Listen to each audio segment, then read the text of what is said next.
જુહાપુરામાં ગેરકાયદે call centre પોલીસે ઝડપ્યું છે. અમેરિકન નાગરિકો સાથે થતી છેતરપિંડી, 2 શખ્સોની કરાઈ છે ધરપકડ. જુહાપુરા વિસ્તારમાં વિદેશી નાગરિકોને લોનની લાલચ આપીને છેતરતા એક ગેરકાયદેસર કોલ સેન્ટરનો સાયબર ક્રાઇમ બ્રાન્ચે પર્દાફાશ કર્યો છે.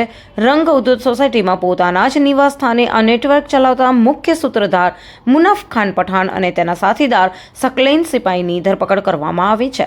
પોલીસ દરોડા દરમિયાન લેપટોપ અને મોબાઈલ ફોન સહિતના મુદ્દામાલ જપ્ત કરીને આગળની તપાસ હાથ ધરવામાં આવી છે.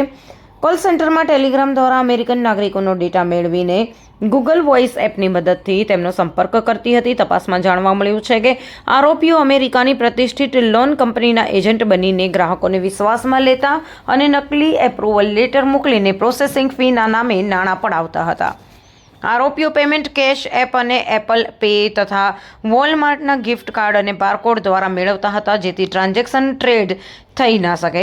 ત્યારબાદ ટેલિગ્રામ પર રહેલા વેન્ડરો મારફતે આ ડિજિટલ કરન્સીને આંગડિયા કે યુએસડીટી દ્વારા ભારતીય રૂપિયામાં રૂપાંતરિત કરવામાં આવતી હતી.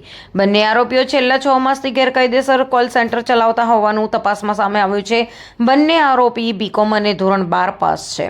ઉપરાંત મુનાફ ખાન ટેલિગ્રામ મારફતે વિદેશી નાગરિકોનો ડેટા મેળવતો હતો, જે ડેટા આધારે બંને આરોપીઓ ગૂગલ વોઇસ એપ્લિકેશનની મદદથી નાગરિકોને કોલ, મેસેજ અને ઈમેલ કરતા હતા.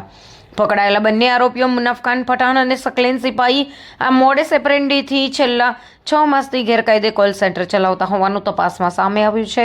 ત્યારે પોલીસ હવે એ તપાસ કરી રહી છે કે આ લોકો સાથે અન્ય કોઈ સામેલ છે કે કેમ. ત્યારે આ મામલે તપાસ બાદ અન્ય ખુલાસાઓ સામે આવી શકે છે.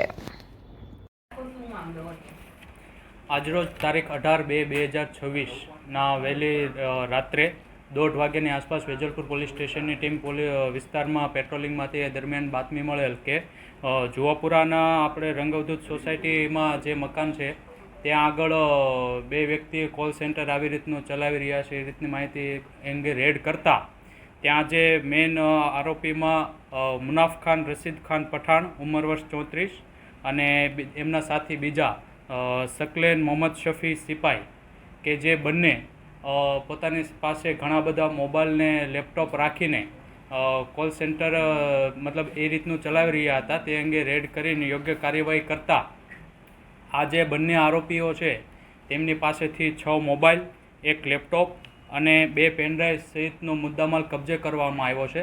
તે દરમિયાન રેડ દરમિયાન ખબર પડી કે બંને આરોપીઓ છે કે જે ગૂગલ વોઇસ એપ્લિકેશનનો યુઝ કરીને વિદેશના જે નાગરિકો હોય છે તેમનો ડેટા, એમનું નામ, નંબર ને એવી રીતનો ડેટા મેળવીને તેમને કોલ કરીને તેઓને libertyloanfinance.comના અમે અધિકારીઓ છીએ અને અમે લોન આપીએ છીએ એ રીતની તેમને વાતચીતો કરાવીને એમને ખોટા એપ્રુવલ લેટર, લોન એપ્રુવલના લેટરો આપીને તેમની પાસેથી પ્રોસેસિંગ ચાર્જ અને ડિપોઝિટ પેટર્ન એવી રીતના રૂપિયાની માંગણી કરતા કે જે રૂપિયા તેઓ ત્યાંની બેંકના ચેક મારફતે ત્યાંના બેંક એકાઉન્ટમાં જમા કરાવી અને પછી યુએસડીટી તેમજ આંગડિયા મારફતે ઇન્ડિયન કરન્સીમાં કન્વર્ટ કરાવીને તે જે વિદેશના નાગરિકો છે તેમની સાથે છેતરપિંડી કર્યા અંગેનો ગુનો કર્યો છે. જે મુજબ વેજલપુર પોલીસ સ્ટેશનમાં 318(4), 319(2), 336(3) વગેરે BNS કલમ તથા આઈટી એક્ટની 66C, 66D મુજબનો ગુનો દાખલ કરવામાં આવેલ છે. બંને આરોપીઓ છે છેલ્લા 6 માસથી આવી રીતની પ્રવૃત્તિ સાથે સંકળાયેલા છે કે જે એમની પાસેથી મોબાઈલ ને લેપટોપ જે કબજે કરવામાં આવેલ છે તેમાં અમને અલગ અલગ જે પૈસા છે એ કન્વર્ટ કરવા માટે જે ગિફ્ટ કાર્ડ યુઝ કરતા હોય એમના મળ્યા આવ્યા છે. પછી લોન એપ્રૂવ કરવા માટેના જે લેટર બનાવ્યા હોય છે એ લોન એપ્રુવલ લેટર ને એ બધું એમના લેપટોપ ને મોબાઈલમાંથી મળી આવેલા છે. ના, આ આરોપીની એવી રીતની હિસ્ટ્રી હાલ સુધી કોઈ જણાઈ આવેલ નથી.